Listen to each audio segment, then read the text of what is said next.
ये मामला वैसे तो शुरू हुआ था, हरियाणा की एक बेटी थी मनीषा, जिसकी एक डेड बॉडी मिली थी 13 तारीख को। वो 11 तारीख को लापता हुई थी घर से। लेकिन शुरुआत में जो हुआ था, मतलब उसके जो घर वाले थे वो गए पुलिस स्टेशन।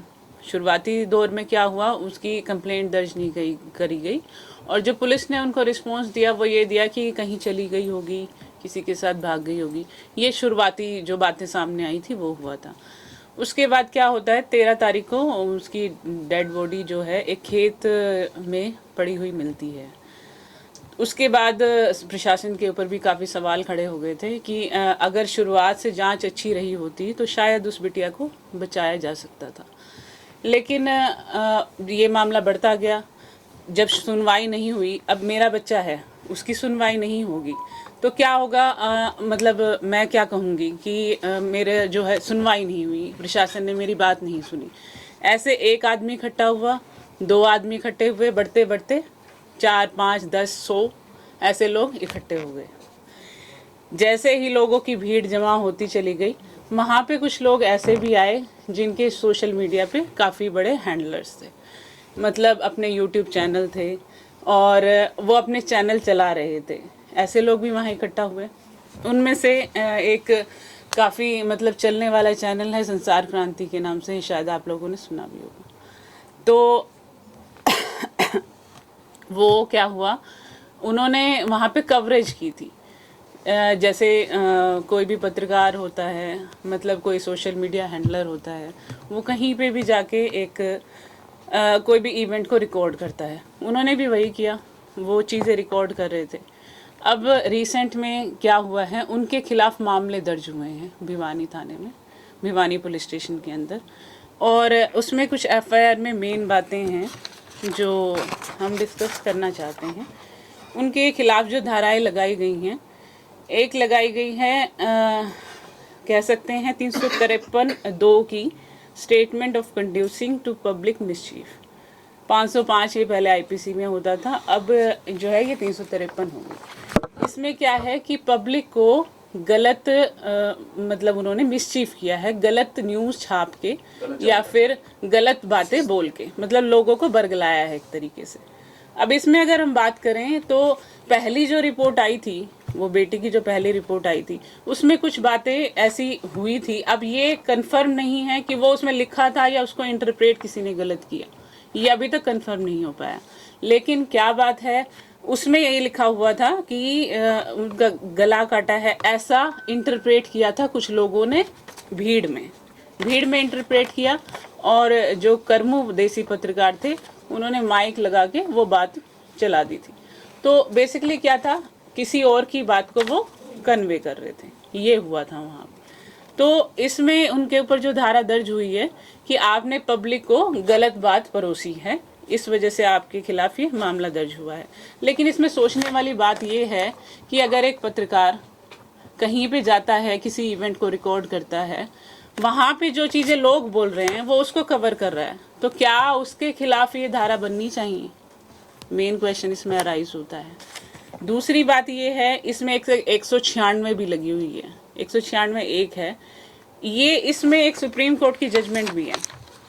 सुप्रीम कोर्ट की जजमेंट इसमें है state of Uttarakhand versus Shiv Prasad की। उसमें ऑनरेबल सुप्रीम कोर्ट ने साफ भी किया है कि ये धारा जब लगनी चाहिए जब 2 ग्रुप्स के बीच में कोई इंसान दुश्मनी पैदा करने की कोशिश करे, या वो ग्रुप कोई भी हो सकता है, जैसे किसी रिलीजन का मतलब 2 रिलीजन के लोग हैं, 2 जातियों के लोग हैं, किसी भी तरीके के ग्रुप्स के बीच में दुश्मनी क्रिएट कर रहा है। लेकिन अब हम ये सवाल प्रशासन से कर सकते हैं कि क्या वहाँ पे जो चाहे वो देसी पत्रकार कर्मू था या फिर और भी बहुत सारे पत्रकारों के खिलाफ जो है एफआईआर दर्ज हुई है, क्या वो 2 ग्रुप्स को लड़वा रहे थे आपस में? मेन बात इसमें ये फोकस करने की है, क्योंकि इस धारा में मुकदमा दर्ज करने का मतलब तो ये है कि वो वहाँ पे 2 ग्रुप्स को लड़वाना चाहते थे। तो ये मेन बात उठती है कि क्या ये धाराएं जो लगाई हैं वो सही लगाई, क्या सोच कर लगाई गई हैं? तीसरी बात, एक और मेन जो बड़ी धारा इसमें लगाई है वो क्या है, 66F of IT act. IT act का जो 66F सेक्शन है वो है साइबर टेररिज्म का। साइबर टेररिज्म मतलब एक तरीके से कह सकते हैं इंटरनेट का आतंकवाद। और अगर हम आईटी एक्ट पढ़ेंगे, अब मैं एज ए लॉयर इसको थोड़ा सा आम भाषा में अगर आप लोगों को बताऊं, उसमें क्या है कि एक कोई सिक्योर डेटाबेस है और कोई आदमी उसको हैक करने की कोशिश करता है, या फिर मैं कोई मतलब कोई एक डेटाबेस है, मैं ऑथराइज हूँ उसका करने के लिए, लेकिन कोई और आदमी जो ऑथराइज नहीं है उसको हैक करता है। एक तरीके से साइबर अटैक भी कह सकते हैं। उन मामलों में ये धाराएं लगाई जाती हैं।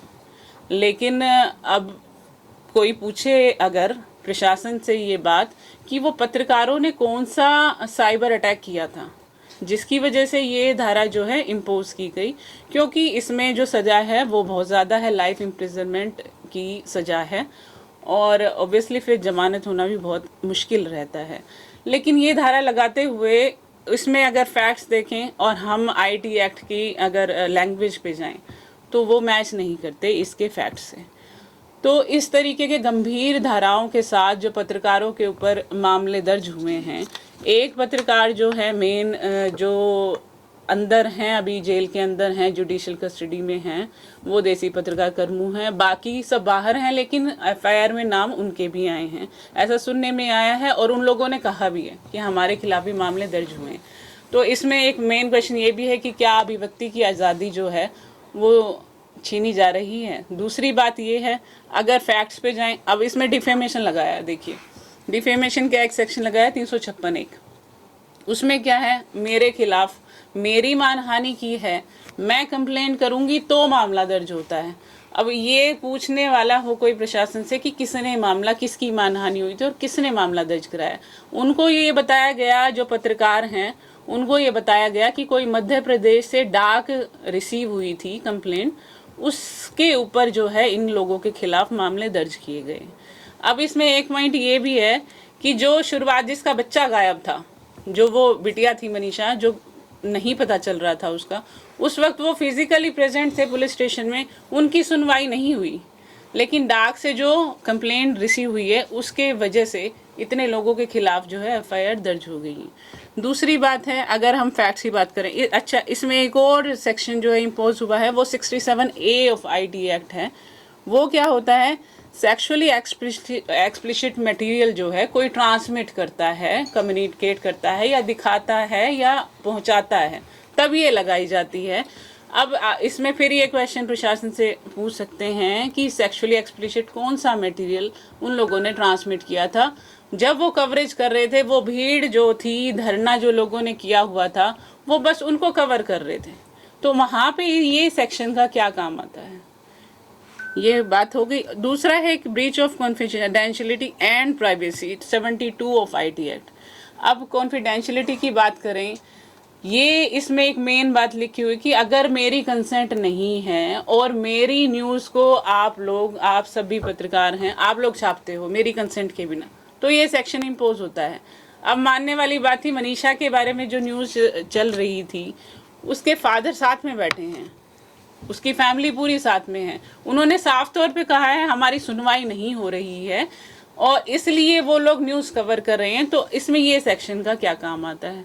दूसरी बात ये है कि मनीषा के फादर ने भी एक वीडियो रिलीज़ किया है, उन्होंने साफ तौर पे कहा है कि वो पत्रकार तो मेरे लिए ही खड़े हुए थे, मेरी ही आवाज़ उठा रहे थे, आप लोगों ने उनको ही जेल में डाल दिया।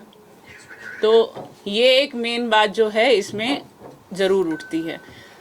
अब अगर और बात करें इसके बारे में, एफआईआर के बारे में, तो ये मेन सेक्शन है जो मैंने आपसे डिस्कस किए हैं, वो थोड़े गंभीर हैं, जैसे 196 है और 353 है, जिनकी वजह से जो है, और सबसे मेन है साइबर टेररिज्म, जो कि मतलब गंभीर अपराध जो साइबर को लेके होते हैं तभी लगाए जाते हैं, उन्हीं मामलों में लगाए जाते हैं। तो हम मतलब अगर हम एज ए लॉयर भी इसमें देखें तो हमें ये नहीं लगता कि ये फैक्ट्स इस केस में मौजूद थे। और एक पत्रकार, दूसरी एक बात, एक मेन बात हमारे कानून में होती है मेंसरिया, कि कोई आदमी अगर कोई क्राइम कर रहा है तो क्या वो गिल्टी माइंड से, वो मतलब उसने सोचा था क्या ये क्राइम करने का, पहले उसने सोचा था, तब उसने प्लानिंग करी, फिर उस क्राइम को किया।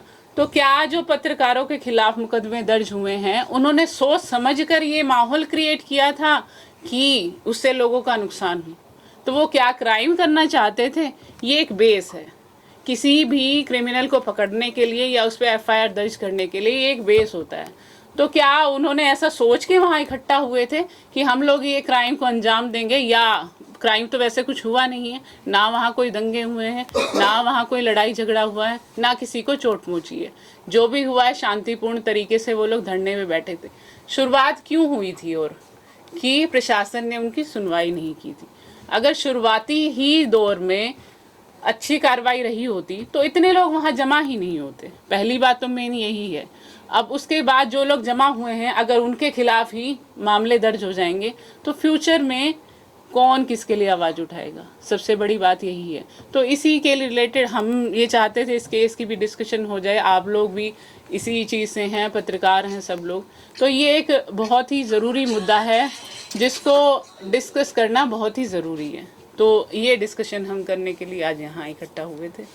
पर्टिकुलर लाइन बता सकते हैं आप जिसको लेकर ये स्टार्टिंग हुई थी, जो लाइन थी जो पत्रकारों द्वारा कन्वे की गई, या वो वर्ड्स? हाँ जी, एफआईआर में भी इस चीज़ का डिस्कशन है कि ऐसा किसी वीडियो में कहा गया कि वो जो बच्ची थी उसका यूट्रस नहीं था, कुछ उसके अंदर के जो ऑर्गन्स हैं वो गायब थे, और कि अमीर की बेटी अगर होती तो उसकी सुनवाई हो जाती, गरीब की बेटी है तो उसकी सुनवाई नहीं हो रही। ये जो है मेन एफआईआर में भी हाईलाइट उसको किया गया है।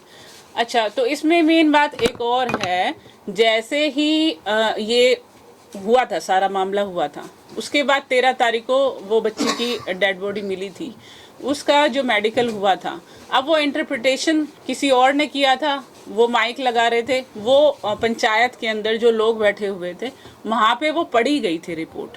अब उस रिपोर्ट को या तो गलत इंटरप्रेट किया है या फिर उसमें ऐसा था। वो एक्चुअल सिचुएशन तो प्रशासन को पता है, लेकिन जो चीज़ें उनके द्वारा लोगों तक पहुंची हैं उनकी कहाँ गलती है? उन्होंने थोड़ी इस चीज़ को ईजाद किया है। अगर हम देखें, अगर आप हो, आप मेथड हो, कम्युनिकेशन का मेथड हो, जो हो रहा है वो ही दिखा रहे हो, तो अब आपको ही अगर पकड़ लिया जाएगा फिर तो फ्यूचर में कुछ अच्छी चीज़ें भी होती हैं। अगर कहीं किसी के लिए आवाज़ उठाई जा रही है ज़रूरत पे, फिर तो कोई किसी के लिए नहीं आएगा। यही मैसेज समाज में जाएगा ना इस चीज़ के लिए। मैम 66F जो धारा बता रहे हैं आप जी, उसमें जो साइबर की धारा लगी है उसमें उसके तहत साइबर आतंकवादी माना जाता है जी। तो क्या अभी जो धारा लगी है उसमें कर्मों को साइबर आतंकवादी माना जा रहा है? देखिए, पहली बात तो अगर एफआईआर दर्ज हो गई है इसका मतलब ये नहीं है कि जुर्म साबित हो गया है। ठीक है, प्रशासन को लगता था कहाँ से कि वो साइबर टेररिज्म कर रहा है, तो उन्होंने ये जोड़ा है। लेकिन हमने इस बारे में बात भी करी है, अगर मेन बातें शुरुआत में करें भी तो ऐसी चीज़ें मौजूद ही नहीं है कि ये धारा लगनी चाहिए, हमारे हिसाब से तो नहीं है। बाकी कोर्ट ऑफ लॉ पे हमें पूरा यकीन है, वहाँ पे ये चीज़ें साबित हो जाएंगी कि ऐसा नहीं था। ठीक है, लेकिन शुरुआती चीज़, लेकिन जो हरासमेंट होती है वो तो इंसान को मिल ही जाती है ना। शुरुआत में अगर गंभीर धाराएं किसी के भी अगेंस्ट दर्ज होती हैं तो उसकी हरासमेंट तो होती है ना। तो वो चीज़ें जो हैं वो हो सकता था अवॉइड हो सकती थी अगर शुरुआत से ही उसमें चला। ये तो सच्चाई है कि जो अमीर और गरीब की बात है, इतने केस आप लोगों के पास भी आते हैं और हम लोग कवर करते हैं। किसी भी गरीब आदमी को पुलिस जल्दी से कवर नहीं करती। और रेखा गुप्ता जी अभी मुख्यमंत्री थी, उनके पे जिसने वार किया उसके दोस्तों को भी 2 दिन में उठा दिया गया। ये तो सच्चाई है। सच है। कांग्रेस की एक सांसद थी, उनकी चैन उठी, वो तुरंत पुलिस आ गई। अब यही बातें, तो ये केस हम पे लगा है तो वो तो गलत है ना? यही बात है, यही बात तो कोर्ट में भी होनी है। जो बात आपने कही यही दलीलें कोर्ट में भी होनी है कि ये बात तो एक कड़वी सच्चाई है ही समाज की। ऐसा जनरली होता है, किसी भी महकमे में चले जाओ, जो अमीर है वो जल्दी से अपने रिसोर्सेज अरेंज कर सकता है क्योंकि उसके पास वो सारी चीज़ें अवेलेबल हैं। जो गरीब है उसे एक्चुअल में तो उसके पास रिसोर्सेज की कमी होती है तो वो अरेंज नहीं कर पाता। ये सच है। मैटर में कर्मू जी का क्या कुछ कहना है अगर बात हुई हो तो? कर्मू जी अभी जेल में हैं, ठीक है, जुडिशियल कस्टडी में हैं, तो उनसे बात होना तो पॉसिबल नहीं है। लेकिन हाँ, उनकी आवाज़ और भी पत्रकार बन रहे हैं जिनसे हमारी बातचीत हुई है, तो उनका ये कहना है कि हमने एक जो जिनकी आवाज़ जा नहीं रही थी, प्रशासन तक नहीं पहुंच रही थी, लोगों तक नहीं पहुंच रही थी, हम बस वो कम्युनिकेशन का माध्यम बने हैं। लेकिन फिर भी हमारे अगेंस्ट ये चार्ज लगा है, तो क्या हमारी बात भी लोगों तक पहुंचेगी? स्पेशल कस्टडी में हैं वो बस करमू जी हैं, उनके अलावा काफ़ी सारे लोग जो हैं लिस्ट में हैं, जिनके मतलब लिंक दिए गए हैं FIR के अंदर। आपको संख्या अगर बता पाए? 2 4 10 नहीं 48 कह रहा हूँ। 48 कह रहा हूँ। तो ये काफ़ी सारे इसमें लिंक दिए गए हैं अलग अलग, लेकिन मतलब जो टॉप पे हैं वो मेन कर्मू। एक्यूज आप अगर कहें तो उसमें हाँ, मेन मतलब अब कह सकते हैं जेल में जिनको भेजा गया, हमारे हिसाब से तो सबसे ज़्यादा तगड़ी कार्रवाई तो उनके ऊपर ही बनी हुई है। प्रशासन अपनी कमियां छुपाने के लिए मीडिया को टारगेट बनाए।